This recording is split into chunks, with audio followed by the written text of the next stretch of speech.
Hola, ¿cómo están, curiosos de la cultura? Mi nombre es Christian Davis. ¿Cuántos ancayinos saben qué pasó en nuestra región el día 31 de mayo de 1970? Hoy cumple 50 años de esa lamentable historia del terremoto de 1970 en Yungay, Ancash. El día 31 de mayo ocurrió uno de los hechos más catastróficos, el terremoto y aluvión en la región de Yungay, Ancash.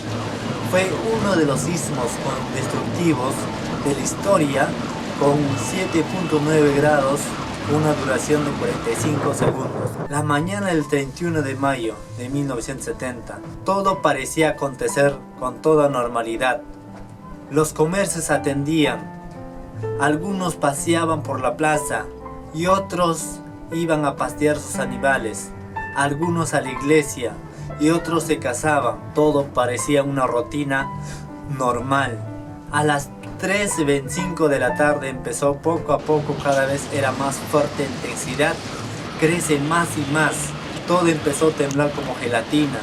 La gente con gran desesperación gritaban, corrían, aquí, allá, y cualquier dirección, y los perros aullaban. Un sacerdote salió a la calle diciendo, aquí está el Dios, aquí van a salvarse.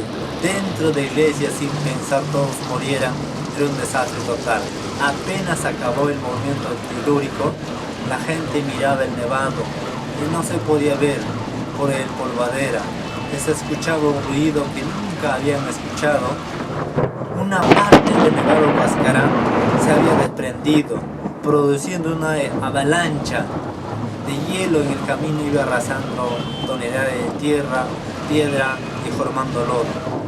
Empezaron a gritar la gente, avalancha, avalancha, aluvión, escápanse. Corrían al cima del cementerio, el pico más alto de Yungay. Como la última opción de sus vidas, corrieron todos a esa dirección. Solo pudieron salvarse 90 personas, que venía aproximadamente unos 10 metros de altura, con una velocidad de 3.000 kilómetros por hora, con 3 minutos de duración, enterrando por completo a la ciudad de Yungay.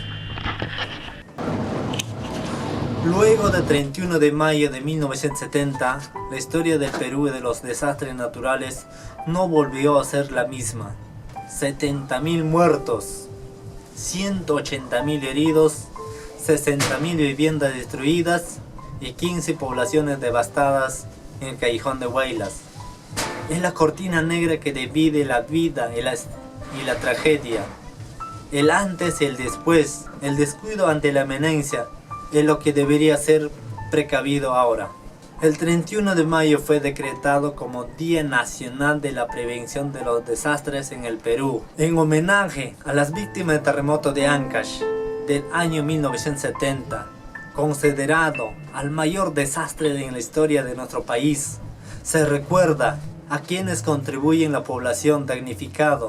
De acuerdo al Ministerio de Ambiente, esta iniciativa adoptar medidas preventivas ante los peligros naturales, ambientales o de cualquier otra índole.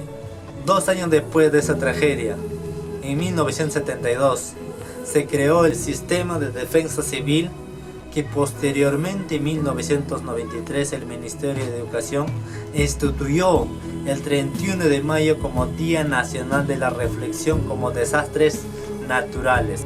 El objetivo de tal conmemoración es fomentar a los estudiantes el fortalecimiento de una cultura de prevención frente a los desastres. Para hablar de desastre, se debe tomar en cuenta 2 variedades: la amenaza y la vulnerabilidad.